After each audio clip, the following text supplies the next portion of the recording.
Hi, welcome to Cruise Control. My name's Eric, and today I'm going to talk about my top 10 upcoming vehicles. Most of them will be out next year. Before we get to that, thank you again so much for watching. Please do like and subscribe. I cover car news, new and used car reviews, plus do live streams. Now back to that top 10 list.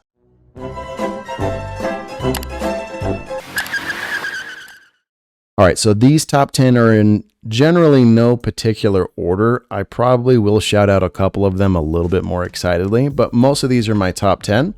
The first one that I'm going to talk about is the 2022 Subaru WRX. Look, I know some people don't like the way this thing looks, and they don't like the cladding. However, I actually think it's pretty cool, and I don't mind it at all. This vehicle is meant to be all-wheel drive, driven in snow, driven in dirt, so that cladding to me saves your paint from having to be scratched, so I have no problems with this WRX, and in fact, I think a quick tune away from being over 300 horsepower. I think it's going to be a value leader. It's going to be about $30,000, and you get over 270 horsepower, all-wheel drive, 6-speed manual transmission.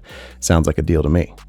On to the next one. All right, so our next one here is going to come from Mazda. This is going to be anything with their incoming Mazda inline 6-cylinder engine. One is going to be naturally aspirated.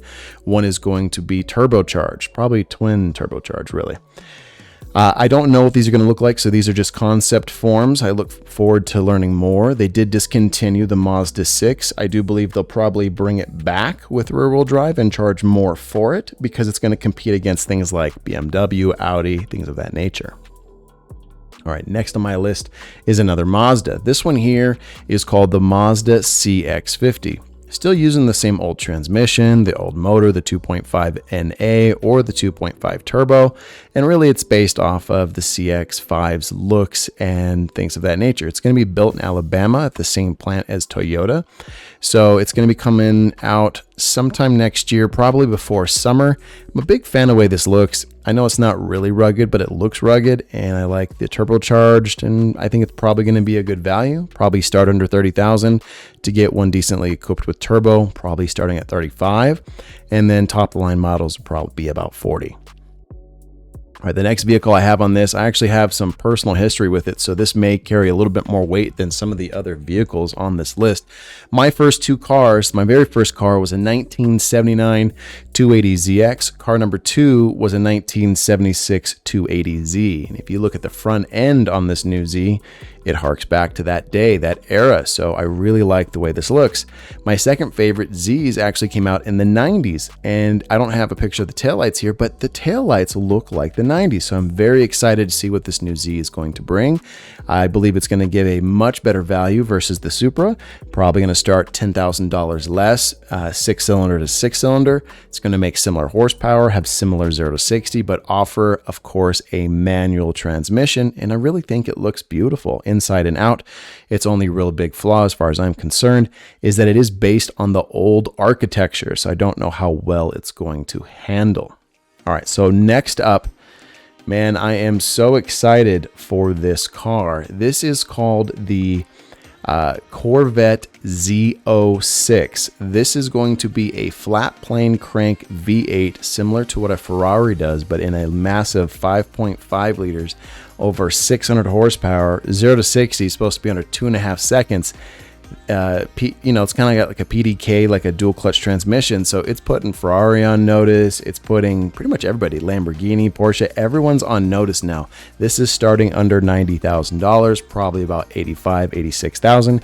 Yes, there's going to be dealership markup, but even if a dealer wants $10,000, $20,000 more, this is still a deal. It is still a bargain, and honestly, as my channel gets bigger and bigger, this might end up in my garage just because I think it's a perfect send-off to the naturally aspirated engine, or internal combustion engine, really. All right, so next up is going to be a mixed bag. Some of you guys are very excited for this. Some of you guys are not. I am a fan. I like the new Acura Integra. I think it looks great. Yes, I do wish they came out with a two-door. However, I do believe they're going to have a higher end Type S version, and that's the one I'm most interested in.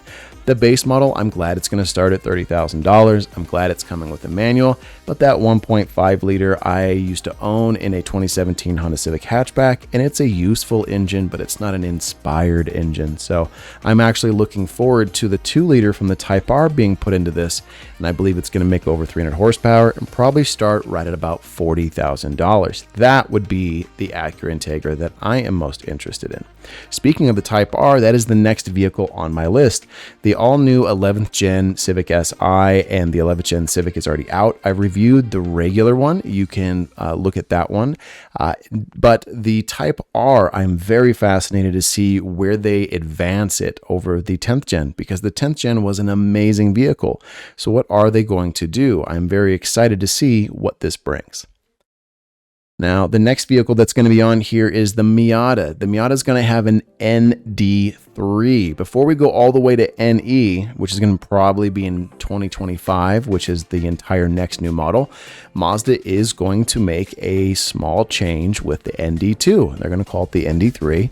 And so I don't have any pictures. I don't know all the visual changes, but it looks like it is mainly cosmetic. It doesn't sound like the powertrain is changing. However, the Miata is still fantastic looking. I especially like it in the RF model. So if the new one's going to look even better, I'm on board. Maybe it's going to point to the next generation styling, and the NE is supposed to come out with a more powerful engine. So I'm excited for that as well. Now, the last two, they are really high on my list. In fact, they're probably ones I'm going to consider buying because they're affordable and they give you a lot of value for your dollar. Unfortunately, the Lightning is going to be the next one on my list. And it's not unfortunate because of it. It's unfortunate for me because I didn't put my order down. I should have. I didn't realize they were only going to make 15,000 of these in year one. And by the time this does its entire production run over 3 years, they're only going to be able to produce 150,000. So unfortunately, I'm not going to get one unless someone buys one and they decide to sell it. They're going to charge me a premium, and I'm probably not going to pay that. I do think the Lightning is the coolest thing that trucks have coming out, more than the Raptor or the TRX. I think EV trucks are the way to go. So very excited for the Lightning, and really, I guess the Generation 2 that's coming out in 2025 is going to be built on an entire EV platform, and they will be able to ramp up production accordingly. So I'm probably more interested in the 2025 Lightning, to be honest with you. The last one here, oh man, it really might just be in my garage because we're getting a hot hatch similar to the GR Yaris that Europe got. The only difference is this is going to be in a Corolla and not a homologation special, meaning this was not made specifically for racing. So it's not going to have a lot of the racing tidbits that are in the GR Yaris. I'm still very excited for this though. It's supposed to be beefed up in power. Rumors suggest 268 horsepower from a turbocharged 3-cylinder engine, 0 to 60 in the low 5s, probably 5.1, 5.2, and pricing starting off at $32,000. It's a quick tune away from 300 horsepower. Does that sound familiar? The WRX at the start of this list? It is, isn't it? This looks more street-oriented versus the WRX looks like it's better to handle dirt and or snow. But this Corolla is going to have a fantastic split differential. So you can have 50-50, so 50% of the power going up front, 50 to the back. You can have 60% up front, 40% to the back, or the fun mode is going to be 70% of your power to the back, 30% up front. So you still get traction, but you can do slides and drifts and all that kind of fun stuff. I'm very excited to see what this is going to be. I'm sure Toyota is going to mark up the pricing on these as well. You may have to call around on dealerships to find it at MSRP. This is the list that I have coming out for the future vehicles. No, there's no Lamborghinis or any kind of Ferraris because I can't afford those right now.